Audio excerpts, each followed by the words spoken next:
हर हर महादेव। क्या आपने कभी सोचा है कि भगवान शिव को फूलों की पूरी दुनिया में से विशेष रूप से बेलपत्र यानी बिल्व पत्र ही इतना प्रिय क्यों माना जाता है? जब भक्त भगवान शिव की पूजा करने मंदिर जाता है तो उसके हाथ में अक्सर दूध, जल, धतूरा और सबसे महत्वपूर्ण 3 पत्तियों वाला बेलपत्र होता है। लेकिन सवाल यह है, आखिर बेलपत्र में ऐसा क्या है? क्या भगवान शिव को केवल यही पत्ता पसंद है? क्या इसके पीछे कोई पौराणिक कथा है, या फिर इस छोटे से पत्ते के भीतर कोई ऐसा गहरा आध्यात्मिक रहस्य छिपा है जिसे हमारे ऋषियों ने समझ लिया था? आदि शंकराचार्य के अद्वैत वेदांत के अनुसार ईश्वर किसी वस्तु के बाहरी रूप से प्रसन्न नहीं होते। ईश्वर को न सोने की आवश्यकता है, न चांदी की, न उन्हें बड़े बड़े महलों की आवश्यकता है और न ही महंगे चढ़ावे की, क्योंकि जो परमात्मा पूरे ब्रह्मांड का स्वामी है उसे मनुष्य क्या दे सकता है। इसलिए असली प्रश्न यह नहीं है कि हम भगवान शिव को क्या चढ़ाते हैं, बल्कि असली प्रश्न है हम बेलपत्र के साथ अपने भीतर से क्या चढ़ाते हैं। यही वह रहस्य है जिसे समझना अत्यंत आवश्यक है। बेलपत्र का पहला रहस्य, 3 पत्तियां। क्यों अधिकतर बेलपत्र 3 पत्तियों वाला होता है? आदि शंकराचार्य के अद्वैत वेदांत की दृष्टि से यह 3 पत्तियां केवल एक वनस्पति का रूप नहीं है। ये हमें संसार के 3 मूल अनुभवों की याद दिलाती हैं: जागृत अवस्था, स्वप्न अवस्था, सुषुप्ति अवस्था। मनुष्य कभी जागता है, कभी स्वप्न देखता है और कभी गहरी नींद में चला जाता है। लेकिन प्रश्न यह है, इन तीनों अवस्थाओं को जानने वाला कौन है? जब आप जाग रहे होते हैं तब आप कहते हैं मैं जाग रहा हूं। जब आप सपना देखते हैं तब सपना समाप्त होने के बाद कहते हैं मैंने सपना देखा। और जब आप गहरी नींद से उठते हैं तब कहते हैं आज मुझे बहुत गहरी नींद आई। इसका अर्थ है कि जागृत अवस्था भी बदलती है, स्वप्न भी बदलता है और नींद भी बदलती है। लेकिन इनके बदलने के बाद भी कोई ऐसा है जो कहता है मैं इन सब का अनुभव कर रहा था। अद्वैत वेदांत उसी साक्षी चेतना को आत्मा कहता है और भगवान शिव उसी शुद्ध चेतना का प्रतीक हैं। इसलिए जब भक्त शिवलिंग पर 3 पत्तियों वाला बेलपत्र चढ़ाता है तो वह केवल एक पत्ता नहीं चढ़ा रहा होता, वह जैसे कह रहा होता है हे महादेव, मैं जागृत, स्वप्न और सुषुप्ति, इन तीनों अवस्थाओं से परे उस शुद्ध चेतना को पहचानना चाहता हूं। बेलपत्र और 3 गुण। बेलपत्र की 3 पत्तियां सत्व, रज और तम, इन 3 गुणों का भी प्रतीक मानी जाती हैं। सत्व यानी शांति और ज्ञान, रज यानी इच्छा और कर्म, तम यानी अज्ञान और जड़ता। पूरा संसार इन्हीं 3 गुणों से प्रभावित है। कभी हमारे भीतर ज्ञान और शांति होती है, कभी इच्छाएं और बेचैनी बढ़ जाती हैं, कभी आलस्य, क्रोध और अज्ञान हमें घेर लेते हैं। लेकिन अद्वैत वेदांत कहता है तुम इन गुणों के मालिक नहीं हो, तुम इनके साक्षी हो। जब मन शांत होता है तब भी तुम हो, जब मन अशांत होता है तब भी तुम हो, जब मन अज्ञान से भर जाता है तब भी तुम्हारी चेतना उपस्थित रहती है। इसीलिए बेलपत्र चढ़ाते समय एक गहरा भाव यह हो सकता है, हे शिव, मेरे भीतर के सत्व, रज और तम तीनों को मैं आपके चरणों में समर्पित करता हूं। क्योंकि जब मनुष्य अपने गुणों से स्वयं को अलग देखना शुरू करता है तब उसके भीतर आत्मज्ञान की शुरुआत होती है।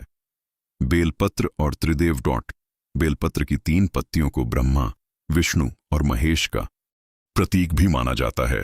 ब्रह्मा सृष्टि के प्रतीक, विष्णु पालन के प्रतीक, महेश संहार और परिवर्तन के प्रतीक। लेकिन अद्वैत वेदांत इससे भी आगे की बात कहता है। सृष्टि, पालन और संहार ये तीनों परिवर्तनशील हैं। जो उत्पन्न होता है उसका परिवर्तन होता है, जो परिवर्तन होता है उसका अंत भी होता है। लेकिन शिव उस परम सत्य का प्रतीक हैं जो इन सभी परिवर्तनों का साक्षी है। इसलिए जब 3 पत्तियां एक ही डंठल से जुड़ी होती हैं तो यह एक अत्यंत सुंदर संदेश देती हैं। 3 दिखाई देते हैं लेकिन मूल एक है, यही अद्वैत है। दुनिया में हमें अनेकता दिखाई देती है, अनेक मनुष्य, अनेक जीव, अनेक विचार, अनेक रूप, लेकिन मूल चेतना एक ही है। जैसे एक ही सूर्य हजारों जल के पात्रों में अलग अलग दिखाई दे सकता है, वैसे ही एक ही चेतना अनगिनत जीवों में दिखाई देती है। भगवान शिव को बेलपत्र ही क्यों? अब सबसे बड़ा प्रश्न, भगवान शिव को बेलपत्र इतना प्रिय क्यों माना गया? शिव का स्वरूप ही अत्यंत सरल है। उन्हें राजसी आडंबर की आवश्यकता नहीं। वे पर्वतों पर रहते हैं, भस्म धारण करते हैं, सर्प को आभूषण बनाते हैं, चंद्रमा को मस्तक पर धारण करते हैं। वे हमें बताते हैं ईश्वर तक पहुंचने के लिए बाहरी दिखावे की नहीं, भीतर की सच्चाई की आवश्यकता है। बेलपत्र भी अत्यंत सरल है। न उसमें सोने की चमक है, न वह किसी महंगे फूल की तरह आकर्षक है, लेकिन प्रकृति का यह साधारण पत्ता भक्त को एक बहुत बड़ा संदेश देता है। परमात्मा को प्रसन्न करने के लिए तुम्हें असाधारण बनने की आवश्यकता नहीं है, तुम्हें केवल सच्चा बनने की आवश्यकता है। यदि हृदय में अहंकार है तो महंगा चढ़ावा भी अधूरा है, और यदि हृदय में श्रद्धा, प्रेम और समर्पण है तो एक साधारण बेलपत्र भी पूजा बन सकता है। बेलपत्र चढ़ाने का वास्तविक अर्थ, मान लीजिए कोई व्यक्ति शिवलिंग पर बेलपत्र चढ़ाता है, लेकिन उसके मन में क्रोध है, दूसरों के प्रति घृणा है, अहंकार है, छल कपट है, तो क्या केवल बेलपत्र चढ़ाने से उसका जीवन बदल जाएगा? अद्वैत वेदांत कहता है पूजा तभी सार्थक है जब वह भीतर परिवर्तन लाए। बेलपत्र चढ़ाते समय भक्त को अपने भीतर की 3 चीजें भगवान शिव को समर्पित करनी चाहिए। अहंकार, इच्छाएं। अज्ञान अहंकार कहता है मैं ही सब कुछ हूं। इच्छा कहती है मुझे यह चाहिए, मुझे वह चाहिए। अज्ञान कहता है मैं शरीर और मन ही हूं। लेकिन शिव की पूजा हमें याद दिलाती है तुम केवल शरीर नहीं हो, तुम केवल मन नहीं हो, तुम उस चेतना के साक्षी हो जिसमें शरीर और मन दोनों दिखाई देते हैं। यही शिव का संदेश है। बेलपत्र उल्टा क्यों चढ़ाया जाता है? कई परंपराओं में बेलपत्र को शिवलिंग पर इस प्रकार चढ़ाया जाता है कि उसकी चिकनी सतह शिवलिंग को स्पर्श करे। इसके पीछे भी एक सुंदर आध्यात्मिक संकेत देखा जा सकता है। भक्त अपने अहंकार को उलटकर भगवान के सामने रखता है। संसार में मनुष्य स्वयं को ऊपर रखना चाहता है। वह चाहता है लोग उसे सम्मान दें, उसकी प्रशंसा करें, उसकी बात माने। लेकिन शिव की पूजा में भक्त अपना सिर झुकाता है। वह कहता है हे महादेव, जो कुछ मैं समझता हूं कि मेरा है वह भी वास्तव में आपका ही है। यही समर्पण है। बेलपत्र और मन की शीतलता। भगवान शिव को जल चढ़ाया जाता है, दूध चढ़ाया जाता है, बेलपत्र चढ़ाया जाता है। इन सब का एक गहरा भाव है मन की गर्मी को शांत करना। मनुष्य के भीतर काम, क्रोध, लोभ, मोह और अहंकार की अग्नि जलती रहती है। इसीलिए शिव को नीलकंठ कहा गया। उन्होंने विष को अपने भीतर रोक लिया। इसका अर्थ यह नहीं कि मनुष्य बुराई को अपने भीतर दबाता रहे, बल्कि इसका संदेश यह है विष को पहचानो, लेकिन उसे अपने व्यवहार में मत फैलाओ। जब कोई तुम्हें क्रोध देता है तो तुम उसे आगे मत बढ़ाओ। जब कोई तुम्हें अपमान देता है तो तुम अपमान का उत्तर अपमान से मत दो। यही शिवत्व की शुरुआत है। बेलपत्र इस शीतलता का भी प्रतीक माना जा सकता है। जैसे बेल का वृक्ष कठिन परिस्थितियों में भी जीवित रहता है, वैसे ही साधक को भी जीवन के उतार चढ़ाव में स्थिर रहना चाहिए। क्या केवल बेलपत्र चढ़ाने से मनोकामना पूरी होती है? यह प्रश्न बहुत लोग पूछते हैं। क्या केवल बेलपत्र चढ़ाने से हमारी हर इच्छा पूरी हो जाएगी? आदि शंकराचार्य के अद्वैत वेदांत की दृष्टि से ईश्वर कोई ऐसा साधन नहीं है जिन्हें पूजा करके हम अपनी हर इच्छा की सूची सौंप दें। सच्ची पूजा का उद्देश्य केवल इच्छा पूरी करवाना नहीं है। सच्ची पूजा मनुष्य को इतना मजबूत बनाती है कि वह जीवन की हर परिस्थिति को समझदारी से स्वीकार कर सके। कभी हमें वह मिलता है जो हम चाहते हैं, कभी हमें वह नहीं मिलता। लेकिन यदि भीतर विवेक जाग जाए तो मनुष्य समझने लगता है हर इच्छा की पूर्ति सुख नहीं देती। कई बार जो हमें नहीं मिला वही हमारे जीवन की सबसे बड़ी रक्षा थी, और कई बार जो हमें मिला वही हमारे अहंकार की परीक्षा बन गया। इसलिए शिव से केवल यह मत मांगे मुझे यह दे दीजिए, कभी यह भी कहिए हे महादेव, मुझे सत्य को समझने की बुद्धि दीजिए, मुझे गलत और सही में अंतर समझने का विवेक दीजिए, मुझे अपने भीतर के अहंकार को देखने की शक्ति दीजिए। यही सच्ची शिव भक्ति है। बेलपत्र चढ़ाते समय क्या भाव रखना चाहिए?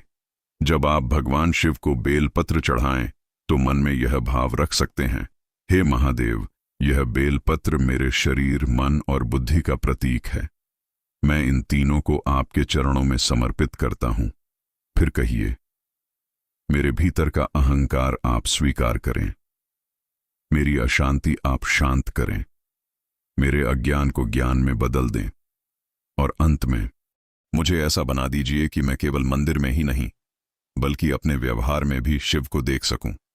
क्योंकि यदि कोई व्यक्ति मंदिर में शिव की पूजा करे और घर लौटकर दूसरों को दुख दे तो उसकी पूजा अब भी अधूरी है। यदि वह शिवलिंग पर जल चढ़ाए लेकिन अपने शब्दों से किसी के हृदय में आग लगा दे तो उसे शिव के संदेश को समझना अभी बाकी है।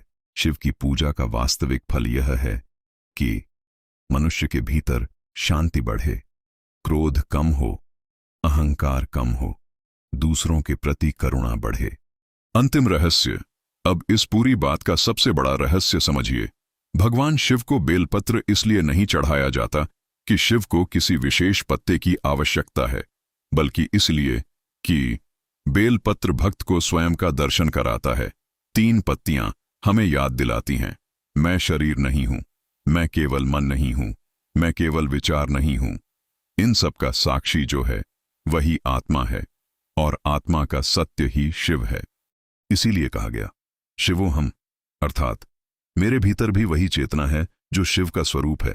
लेकिन इसका अर्थ यह नहीं कि अहंकार से कहा जाए मैं भगवान हूं, बल्कि इसका अर्थ है जो शुद्ध चेतना भगवान शिव में है वही चेतना मेरे भीतर भी है। यही अद्वैत का महान संदेश है। समापन।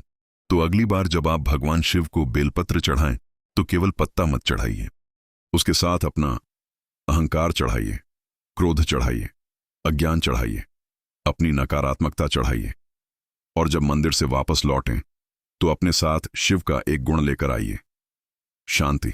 क्योंकि शिव को बेलपत्र चढ़ाने का सबसे बड़ा फल यह नहीं कि आपकी पूजा कितनी बड़ी दिखाई देती है, सबसे बड़ा फल यह है कि आपके भीतर का मनुष्य थोड़ा और शांत, थोड़ा और जागरूक और थोड़ा और करुणामय बन जाए। जागरूक और थोड़ा और करुणामय बन जाए। यही बेलपत्र का रहस्य है, यही शिव भक्ति का सार है, और यही आदि शंकराचार्य के अद्वैत वेदांत की दृष्टि से भगवान शिव का संदेश है। जिस सत्य को तुम बाहर खोज रहे हो वह तुम्हारे भीतर ही चेतना के रूप में विद्यमान है। हर हर महादेव।